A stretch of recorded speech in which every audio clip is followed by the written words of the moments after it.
Madame, Messieurs, bonsoir et merci d'honorer une fois de plus ce rendez-vous de l'information Prime News sur My Media Prime Television. Entre surfacturation des produits et détournement des deniers publics, le premier rapport d'audit sur la gestion des fonds Covid publié hier met sous feu de projection deux administrations, le ministère de la Santé publique et le ministère de la Recherche scientifique et de l'Innovation. Dolingonde pour plus de précisions. According to facts revealed recently in a 23-page progress report from the Audit Chamber of the Supreme Court in Cameroon, there have been some mismanagement and embezzlement of funds allocated to fight against the COVID-19 pandemic plaguing lives in the country. Going by the report, the criteria for selecting service providers and conditions as well as the conditions under which the special contracts were awarded are still unclear to the chambers. Also, close to 1.3 billion francs CFA has been damaged in the course of acquiring personal protective equipment, EPP, to the state of Cameroon's commitment, which were to amount to 2,941 million francs CFA, but were rather made to the tune of 203 billion francs CFA, indicating a 20 billion surplus of the initial amount. As concerns the institution of quarantine centers in low-cost houses, 7 centers were rehabilitated instead of 11 in Olembe. Meanwhile, the strengthening of barrier measures, which was actively budgeted at 70 million francs CFA as of December 2020, close to 400 million francs CFA had been spent for the benefit of the company and Santé Media Group, which was awarded 3 contracts. The lack of objectivity by the Ministry of Trade in validating the proposed price by the Ministry of Public Health on COVID-19 screening tests was also projected. The company Yofam was awarded contracts for the delivery of 8 medical ambulances, even though it was not on the list of pre-providers. Furthermore, the obscurity surrounding the acquisition of medical equipment for the care of COVID-19 patients, the audit chamber says it noted the inconsistencies as well. In addition, fictitious orders and services were recorded at an amount of close to 134 million francs CFA, with 27 unrecorded markers of more than 75 million francs CFA. And on the management of hygiene and sanitation, contracts for Yaoundé have been awarded up to 157 million francs CFA to an African distribution company created on January 14, 2020, with no experience in terms of the hygiene and sanitation. Talking about the production of chloroquine and other tablets, more than 4 billion francs CFA was budgeted. The Ministry of Scientific Research and Innovation on its part did not, however, start local manufacturing, but the acquisition from India of 5 million tablets and 6 labels from Cameroon. The audit chambers also noted mismanagement and misconduct procedures by officials of the Ministry of Public Health and the Ministry of Scientific Research and Innovations, and recommends the opening of 10 proceedings concerning facts that may constitute offenses against criminal law while the court continues to investigate. Le gouverneur de la région du littoral, Samuel Dieudonné Ivara-Diboa, a présidé hier 20 mai la cérémonie de levée des couleurs, ceci dans le but de marquer la commémoration de l'unité nationale. L'importance de cette cérémonie est évoquée dans ce reportage.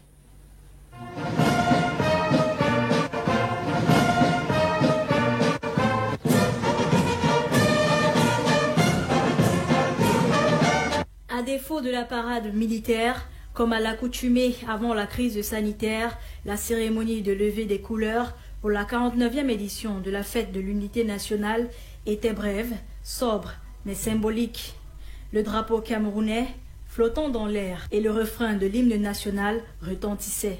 Le gouverneur de la région du littoral, Samuel Dieudonné Ivara-Diboa, présidait cette cérémonie de levée de couleurs en compagnie de son chef d'état-major.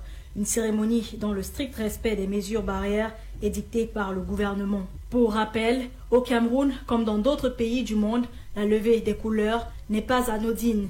Il s'agit d'un moment symbolique, un rituel qui célèbre le début du travail dans l'administration ou une cérémonie d'hommage en cas d'un événement à portée nationale. Le drapeau du Cameroun, adopté le 21 mai 1975 à l'issue de la période fédérale, est constitué de 3 couleurs. Le vert, qui représente la forêt équatoriale du Sud, Cameroun. La bande rouge du milieu symbolise l'unité et le sang du peuple versé pendant la guerre du maquis, l'étoile jaune, l'étoile de l'unité, et le jaune, le soleil et la savane du Grand Nord.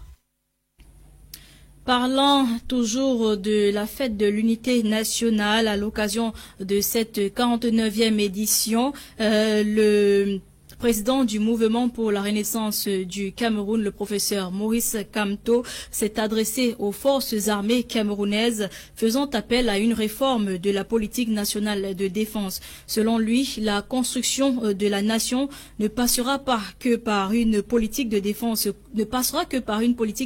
défense conséquente, soit la lutte contre le tribalisme et ses dérives et la promotion d'une paix durable. Noraka Kibi.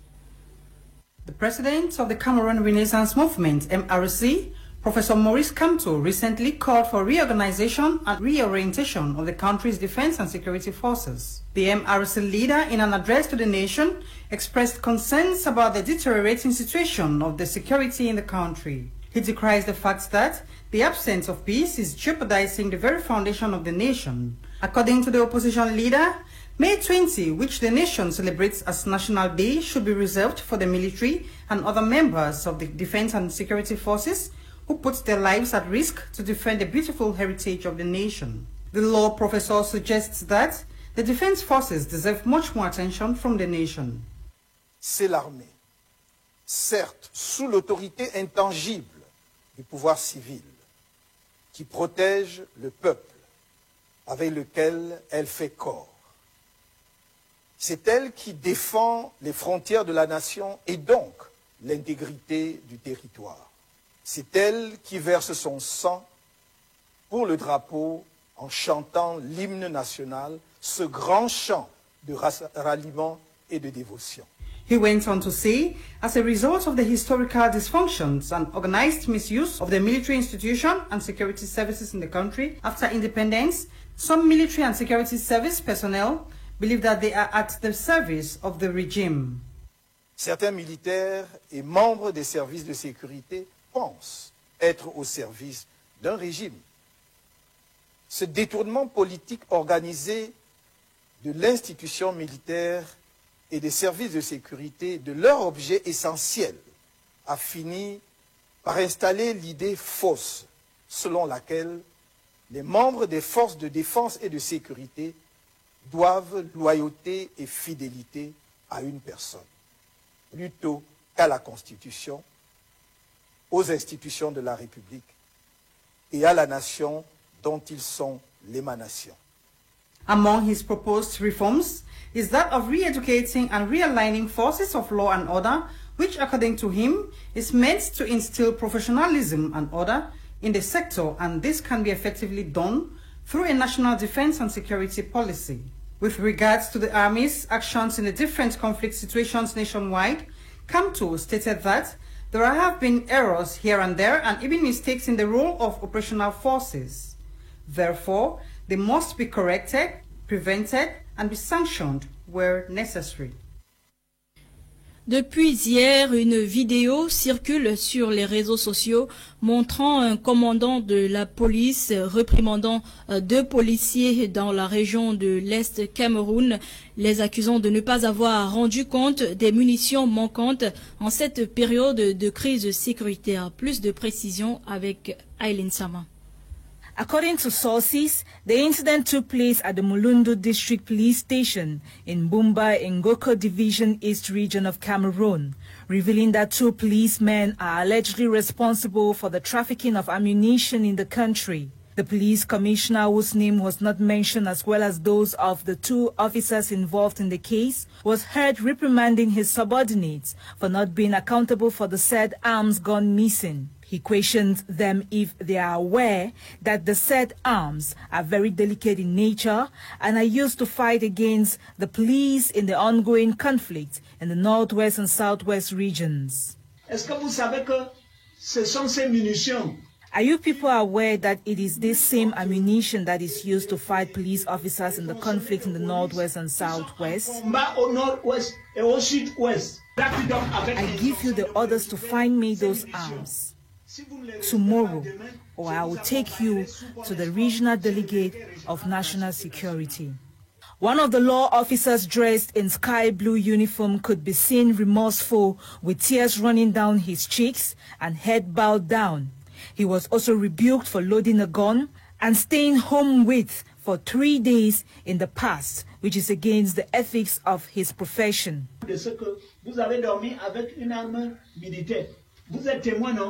Are you not a witness of what you did? You are a witness, right? You slept over with a loaded gun for 48 hours. Is this a normal attitude? It is a huge professional blunder. The latter, who is noted for the trafficking of ammunition, said he was not on duty when it all happened and had no idea. However, it should be noted that he was gone for 6 years without salary in the past for a related crime. Principal Mwazok, vous êtes combien de temps sans salaire? Principal Mwazok, how long have you gone without salary? More than 6 years without salary. And now, this is another case concerning ammunition. You have had problems with ammunition, right? The police boss then gave them 24 hours to produce the missing ammunition or face the heavy hand of the law.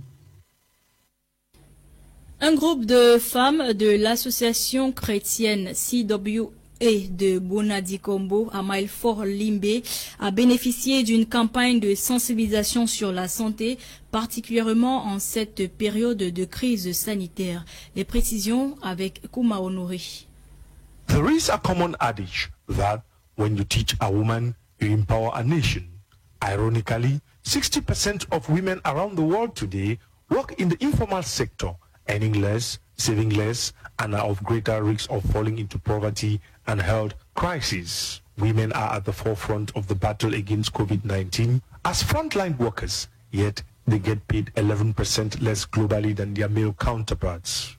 It is within this backdrop that the Henrietta Kuncho Foundation organized a one-day sensitization campaign to train women on how to stay safe during the COVID-19 pandemic and to stay healthy as they gradually get into aging.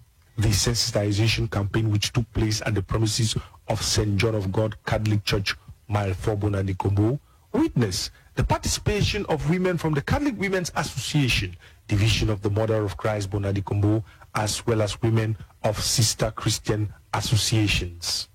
The women were drilled on the essence of going for regular checkups, for early diagnosis in order for treatment to be administered on time. The importance of resting could not be overemphasized as it serves as a therapy for many diseases, particularly with aging. The mothers also took lessons on menopause and early signs and symptoms and how to manage it. Time has changed. The type of things we consume now is not the same as the natural things we used to consume in the past, and those things have an effect in our bodies. So I believe that if we follow strictly their dieting, exercising, medical checkups, follow sign language of their health symptoms, they will be fine and they will maintain their health and stay longer. Participants expressed gratitude and recommended that the health sensitization campaign be extended to other communities. She told us about alcohol. Too much alcohol is not good for the body, and she gave us the disadvantages, as well as what causes high blood pressure, and the essence of having regular medical checkups, so that when a disease is diagnosed easily, it is better treated, and to cut down on the way they take alcohol these days. The lesson will teach me more, and I am happy because of the high blood and the sugar level that people have taught us, because I have patients who are like that. So with the experience I've brought here, that's what I'm going to introduce to my own patients at home.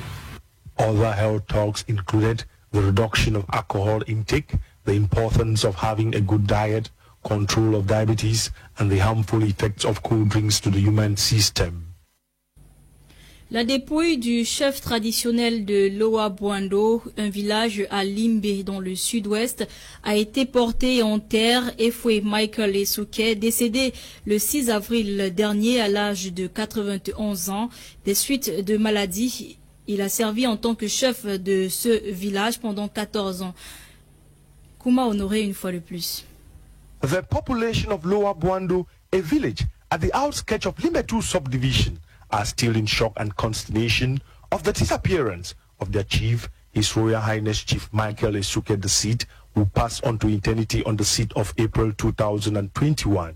The funeral ceremony was attended by the divisional officer for Limbe 2 subdivision, the mayor of Limbe 2 municipality, traditional rulers from the Limbe Chiefs Conference, as well as villagers of Loa Bwando village and its surrounding villages.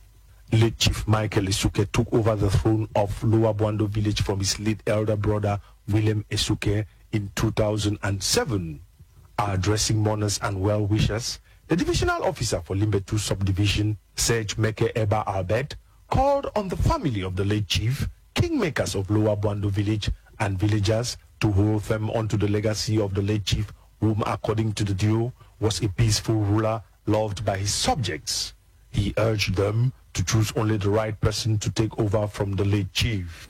Permit me, before I proceed, to extend my heartfelt condolence to the family of the chief Efwe. My condolences also to the traditional rulers family for Limbe 2. This condolence is coupled to the condolence message of the senior division officer for FACO, who is also very touched and concerned by the departure of our Dean, Chief Efwe Esouke. Born on the 4th of May 1930, late Chief Michael Esouke attended the Roman Catholic Mission Primary School, Bota, where he obtained his first school leaving certificate. He was later employed to work as a messenger with the National Ports Authority, Bota. Thereafter, he was trained as a welder, and 5 years later, he was transferred to work at the Tico Ports Authority as a foreman, a position he occupied until his retirement. Before his disappearance, he was advisor with the FACO Chiefs Conference and the Southwest Chief Conference, respectively. Because traditional rulers are the main tool of development for every community, it is therefore a great loss to the entire Limbe 2 municipality and to the Bwando people in particular. Late Chief Michael Esouke leaves behind 2 sons, 4 daughters, 23 grandchildren, 16 great-grandchildren, relatives, friends, well-wishers, and the entire Loa Bwando village to mourn his heroic soul. Ce vendredi 21 mai, c'est la journée internationale de la diversité culturelle pour le dialogue et le développement. Célébrée chaque année, elle réitère le rôle important que joue la culture dans le maintien de la paix et dans la promotion de l'unité nationale et internationale. Zoom sur cette journée avec Blanche Peldrin. On the occasion of the 2021 edition of World Day for Cultural Diversity for Dialogue and Development, the richness of world cultures and the essential role of intercultural dialogue for achieving peace and sustainable development is key message. The promotion of peace amidst cultural diversity has been a hard struggle over the years. The idea of living together, regardless of our cultural differences, is essential for positive change. According to Director General of UNESCO, Audrey Azoulay, COVID-19 crisis has precipitated a cultural diversity crisis. The closure of museums and World Heritage sites and the cancellation of festivals, concerts and ceremonies have plunged the world of culture into a distressing state of uncertainty, threatening in particular independent creators who are the lifeblood of cultural diversity. Cameroon has over 200 tribes richly represented through arts, food and culture. These tribes make up the 10 regions of the country. Thanks to the idea of unity in diversity, these tribes have been able to accept one another and promote cultural heritage side by side each other. under the Ministry of Arts and Culture. Recognizing culture as a major player in the development of any country, Prime Minister, Head of Government, Chief Dr. Joseph Diangote has on several occasions stressed on the vital role culture plays in a unitary and prosperous society. During the conference organized by UNESCO in April 2020 under the theme COVID-19 and Culture, Minister of Arts and Culture stated, amongst other worries, that lack of an international mechanism to promote artists, social rights and culture. Experts sees a limitation to success of cultural growth in the country. He equally stated the creation of digital platforms for artistic purposes accessible to a good number of people can help creators generate income so as to beat the financial gap which poses a threat. This year's edition of International Cultural Diversity for Dialogue and Development Day comes at a time when the world is battling a global pandemic and faced with increase in violence born from differences between individuals and countries.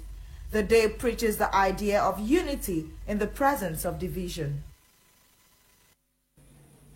Un enfant sur 3 au Cameroun souffre de marasme aigu et de kwashiorkor. C'est un syndrome de malnutrition dû à une sévère carence en protéines. Dans cet élément, Bokengo Wari propose des solutions à ce type de syndrome. Many tribes in Cameroon for ages past depend on different kinds of forest insects to supplement and garnish their meals, such as the highly nutritious protein-filled palm weevil group. I go to the forest like 4 times a month. At first, I had to go every day. These boxes help me now. Grubs don't need too much attention and don't take all of my time. I am proud to produce palm weevil grubs. Harvested by collecting them from naturally infested raffia stem, these groups are extremely rich in essential food nutrients apart from proteins such as fat and energy, carbohydrate, and are an excellent source of minerals and vitamins. These nutrients can help foster better and healthier living. Nobody ever knew that grubs could be farmed. And when we came with the idea, the local people did not believe us. It will really change people's life because it will permit the people to have more protein to satisfy their protein need. And at the end of the day, it will permit the people to have a better living standard than before. Living in an era where people are no longer shocked or surprised about eating palm weevil group, this larvae is not just being consumed in African countries, but also in South America, Southeast Asia, and with its growing publicity, these grubs are estimated to climb onto menus in Europe and beyond so as to standardize international dishes. Et en sport, au terme du congrès de l'Union africaine de judo le 18 mai dernier à Dakar, le malgache Thierry Siteni a été choisi pour diriger la plus haute instance du judo africain. Quentin Etapé nous dresse son portrait. Âgé de 69 ans, Thierry Siteni Randrina Sokonieko est nouveau patron de l'UAG, la plus haute instance du judo africain. Il a été élu mardi 18 mai 2021 au terme du congrès de l'Union africaine de judo à Dakar, au Sénégal, où se déroule en ce moment le championnat du continent. De nationalité malgache, le président élu a dominé son adversaire challenger, le Tchadien Abakar Ndiema, avec 42 voix sur 50. L'homme qui conduira ce sport de combat pendant 4 ans est par ailleurs président de la Fédération malgache de judo depuis 2009. Il est également à la tête du comité olympique de son pays et est directeur du développement de la Fédération internationale de judo abrégée FIJ. Thierry Siteni est donc le 6e président de l'Union africaine de judo en remplaçant le Malien Abid Sissoko à ce poste. Il est donc le 2e malgache à la tête d'une grande instance sportive africaine après Ahmad Ahmad au football. Suite à son élection, le Malgache a interpellé toutes les fédérations nationales à aimer la solidarité pour rehausser l'image du judo africain. Sa mission serait centrée sur la participation massive des athlètes africains aux Jeux Olympiques de Paris en France et multiplier le nombre de compétitions de judo sur le berceau de l'humanité. Pour atteindre cette mission, Thierry sera accompagné de ses membres du comité de pilotage, parmi lesquels figure le Camerounais M. Alain Kingi, directeur sportif en chef de l'UAJ. En rappel, Ce congrès de l'Union africaine de judo s'est tenu 2 jours avant le début de la 42e édition du championnat africain senior de judo, qui a commencé hier jeudi 30 mai et s'achèvera demain à Dakar. Dans cette compétition, le Cameroun est représenté par certaines judokas sous la conduite du président de la Fédération camerounaise de judo, Maître Tingui Dion, Alain Christian. Madame, Messieurs, c'était le 18h30 Prime News pour vous. Merci d'avoir suivi. Les programmes se poursuivent. Bon week-end.